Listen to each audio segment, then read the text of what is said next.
In Module 5, we look at putting measurements in place and how to keep score that matters. It is in customer service, in service excellence, in dealing with the customer. There is no two ways about it. That you have to keep track how you are performing on day and night. Because if you just lift your eyes from the customer for 1 second, they're likely to go elsewhere. So tracking measurement is very key in customer service. But it's not just measuring everything. That is why we say the uselessness of metrics and the cause of global best practice. Organizations, when you go to organizations, you see sometimes a whole board or wall of a part of their building is used for matrix for capturing all forms of all types of measurements and things which it becomes counterproductive. The whole essence becomes to get the good metrics while we turn our eyes from the customer. That should not be. In fact, the Lord Gessner of then when he took over from John Eckers at IBM said at the point in time when IBM was going out of business, IBM was carrying out about more than 300 surveys, and all of them were bringing out excellent. That IBM was doing excellently well. The customers were so happy. Why? Because, of course, the key staff were just serving the instruments that used to elicit information on, of course, their best friends, their best customers. Was not representative for the entire market that IBM was serving. So that's why Gessner had to completely jettison the whole essence of doing. While was the company dying? The company was dying, had not enough sufficient cash, while customer satisfaction was off the roof. So that's why I say uselessness of metrics and the cause of global best practice. Because just like any other thing, it's garbage in, garbage out. Matrix is garbage in, garbage out. If you do not know or if you do not focus on the things that matter, so do not just go out there and start getting measurements on everything under the sun. You have to have the core 2, 3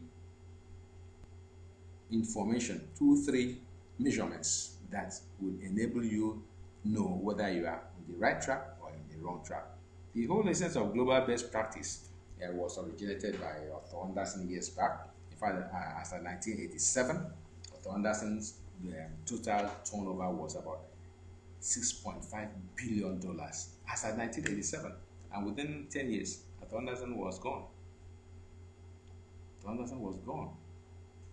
So the whole essence of global best practice is premised on the fact that all environments are the same.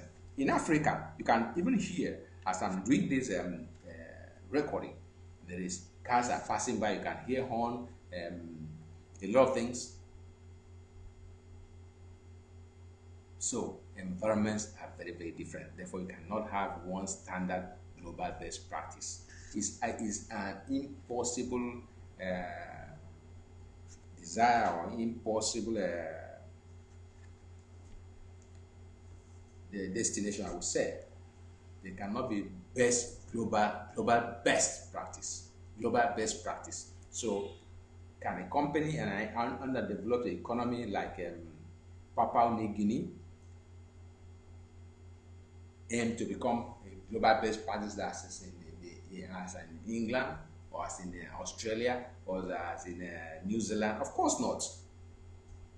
Of course not.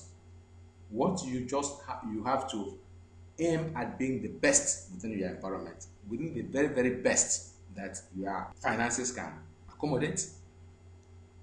So do not just measure things for measurement's sake so that you feel happy.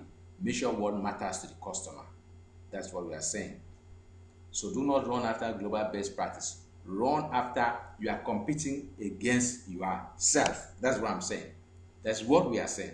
You are competing, you are not competing against a company. Here we talk about benchmarking. We're talking about how can you, if you do not know how to run or how to walk, how can you learn to run? So in this business, you are competing against yourself. You must aim to be better today than you were yesterday and keep trying, keep pushing the limits. That's exactly what we are saying. So why should you not measure customer satisfaction? We have already said in one of the earlier modules that customer satisfaction is just an admission ticket. It's an admission ticket. So customer satisfaction is neither here nor there, because the customer can be satisfied today. If you make sure you just come back, hello sir, you jump into our office, how happy are you with us? I can tell you, oh, I'm extremely happy, I'm very satisfied. But I come back tomorrow and your systems are down. I see your staff on the corridor, it doesn't tell me good morning sir, or good afternoon sir, or welcome sir. It's rushing for a meeting. So customer satisfaction is something that keeps changing every minute. There's ebbs and flow. So what you must aim at is not customer satisfaction, but customer loyalty. Am I loyal to you? Am I loyal to your company? Am I loyal? Do not forget, in this system, there's always the deposits and the withdrawals. Do you have more deposits than withdrawal? That is customer service part of the genetic code of the company? Is that the culture you have implanted so that everybody, it's not just something that you say from your lips, I can feel it. You cannot fake customer service. You cannot fake love for the customer, because the customer will know. The customer will, we'll just find out.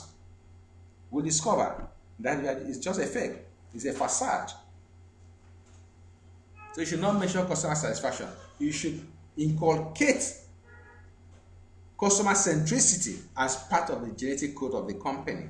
That is what we are saying here. The only metric you need is what is called net customer score. Net customer score. So while your friends are going around looking for how satisfied the customers are, and sending monthly reports to your head office, oh, this week or this month, the customer satisfaction is 80%. And the next month, the following month, customer satisfaction was 88%. Therefore, we have improved by 8%. Is that really?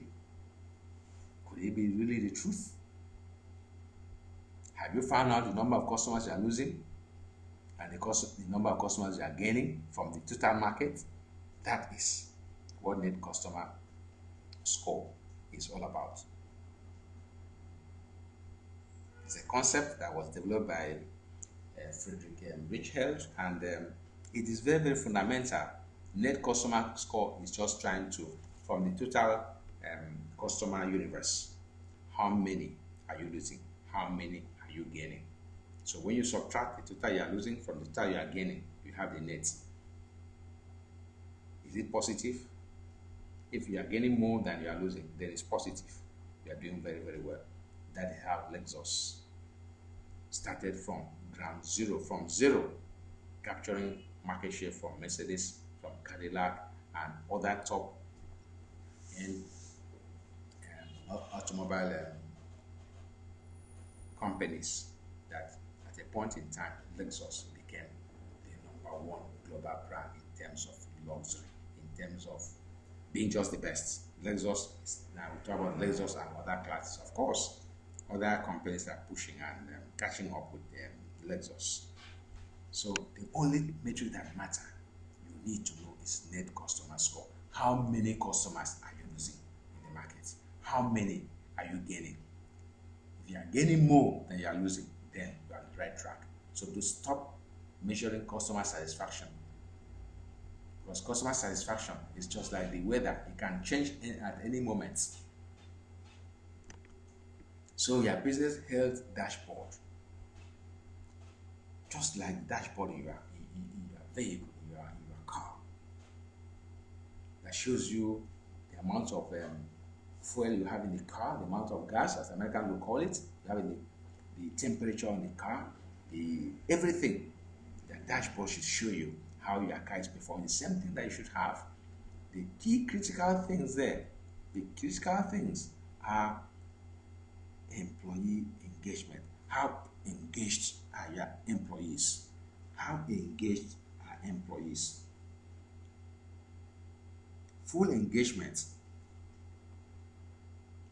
occurs, according to Blessing White, full engagement occurs at the alignment of maximum job satisfaction and maximum job contribution.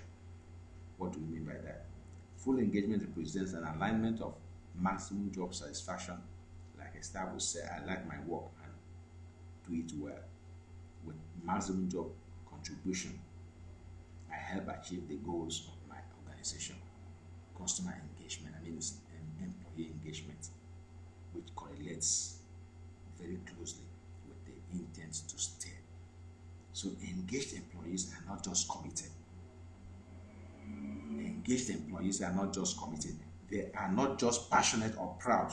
They have a line of sight on their own future and on the organization's mission and goals. They are enthused and in gear, using their talents and discretionary effort to make a difference in their employers' quests for sustainable business success. That is what you should focus on. Engaged employees, and of course, loyal. How loyal are your customers? As we mentioned, employees and customers are the two sides of the same coin.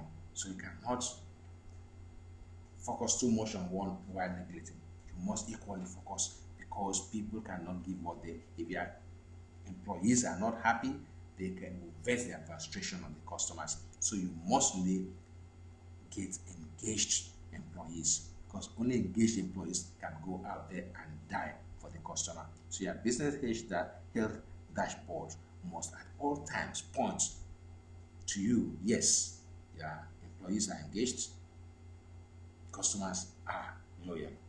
So let's look at the three components of loyalty. So putting in place an internal guidance system. You have decided what you are going to measure, which is, I will set the net customer score. And then we talk about employees engagement. Mention employees engagement. Then loyalty. Advocacy loyalty is the highest level of loyalty, because at advocacy level, customers are not just overall satisfied. So overall satisfaction is at its peak. Customers will buy again. The intent to repurchase is at its peak, and the intent to recommend to the customers are now your advocates, your evangelists. That is at the point your net promoter score will be at its peak, because you'll be gaining market share from others. So that is what you need to put in place, an internal guidance system to enable you track and see how you are performing. From your dashboard, you can see whether the machine you have put in place is performing at its peak. Your employees are fully engaged, and your customers are at the advocacy level of loyalty. So let's move to module 6 to explore further this very, very interesting subject.